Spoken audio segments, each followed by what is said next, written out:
Well, thank you so much, everyone. And I wanted to acknowledge Jim Zogby out there somewhere. There he is. Thank you. Who invited me to do this. And then I had the pleasure of meeting your entire family. There's a lot of them.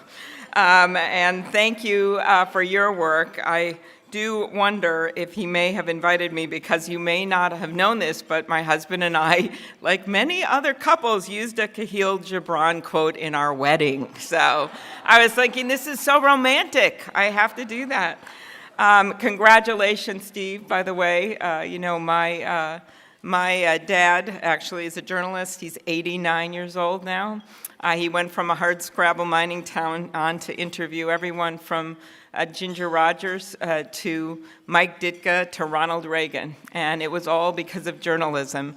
And he's living in a home now, and these journalists are gonna love this. I just got a call the other day that at 4 a.m. he goes down to meet the paper boy in the alcove, and he brings all the papers in, and they said, "Why can't you wait? We'll deliver the paper at 6." He said, "You can't wait 2 hours to get your news." So thank you. There is no more important time right now than respecting our journalists and understanding the importance of getting to the truth. So there is, in fact, a lot going on in Washington. Something really big happened a few months ago, and that is that I was officially displaced as the most famous Slovenian American in this town by Melania Trump. She was actually born an hour away from where my relatives are from in Slovenia, and actually every time I look at her, it's like looking in the mirror. So I was especially honored to come today, not only because of the honor I have to give this important award, but because of the work of the Arab American Institute and everything that you're doing. I come from a state that has a big refugee population, and they have been under assault, their very existence under assault. And the story that I always like to remind people about was one I actually heard a few months ago with all the rhetoric of the campaign, and this was from a family. I heard the story at a mosque in Minnesota, and this family had gone out to dinner with their 2 kids, and this guy walked by and he said, "You 4 go home. You go home to where you came from." And the little girl looked up at her mom and she said, "Mom, I don't want to go home. You said we could eat out tonight. I don't want to eat dinner at home." You think of the words of that innocent child. She only knows one home. And that's my state. She only knows one home. That is the United States of America. That is what this institute stands for. So thank you very much for that. So this idea of inclusion that the institute stands up for and acceptance is all about what we're talking about tonight. And it's a message that drives this group, and it's a message that drives the group that I'm about to give an award to, and that is the Award for Institutional Excellence to the ARC. In 1950, parents from across the country met in my home state of Minnesota, you may not know this, to form a unified voice for change in the treatment of children and adults with disabilities. That voice is the ARC. Since then, the group has grown into a powerful advocate for the intellectually disabled. In the 1970s, the ARC helped pass the Education for All Handicapped Children Act, a bill championed by former Minnesota Senator and former Vice President Hubert Humphrey. In the 1980s, Humphrey's worth some applause here. There we go. In the 1980s, the ARC helped amend the Fair Housing Act to include those with disabilities as a protected class. And in the 1990s, the ARC fought to pass the Americans with Disabilities Act to make it illegal to discriminate against people with disabilities in employment, public accommodation, and other areas. I can personally account for the ARC's continued commitment to the disabled community.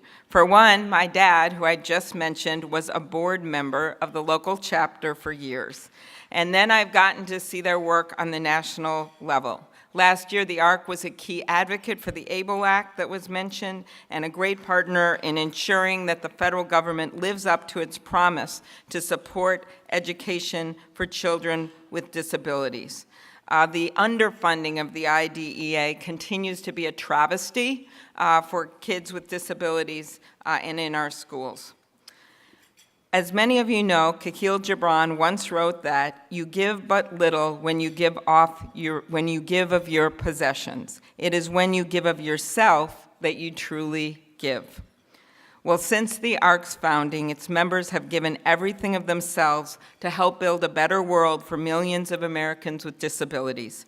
From making sure a little boy gets the education he deserves, to keeping a worker from being fired for no good reason, to promoting a more accepting society, the staff and supporters of the ARC truly give, and it shows how much they truly care. Now we're going to see a video, and then we're going to welcome Peter, the CEO of the ARC, to the stage. Thank you.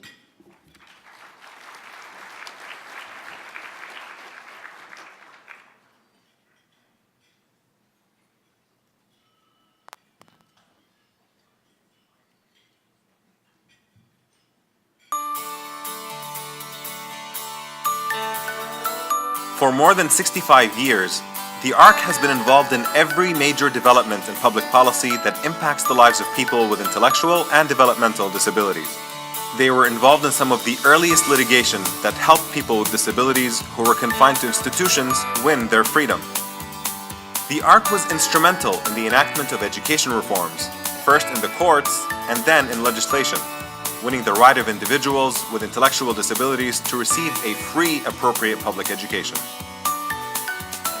They also gained passage of Rosa's Law, taking pejorative terminology previously used to describe the community out of legislation. While the ARC has been very involved in public policy advocacy in the halls of Congress and at the White House, their state and local chapters are also advocating in their communities. They've grown to become the single largest provider of programs and services for people with intellectual and developmental disabilities throughout the U.S., providing housing and supporting individuals to live in their own homes. They also operate businesses employing people with intellectual and developmental disabilities while helping individuals get and keep jobs in the competitive workforce. Pretty much anything you can think of that happens during the course of an individual's lifetime is something the ARC is involved in.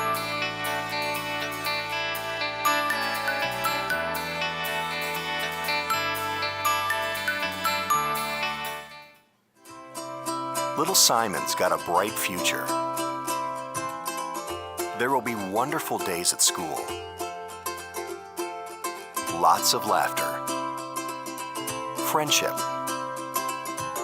rewarding jobs, and love.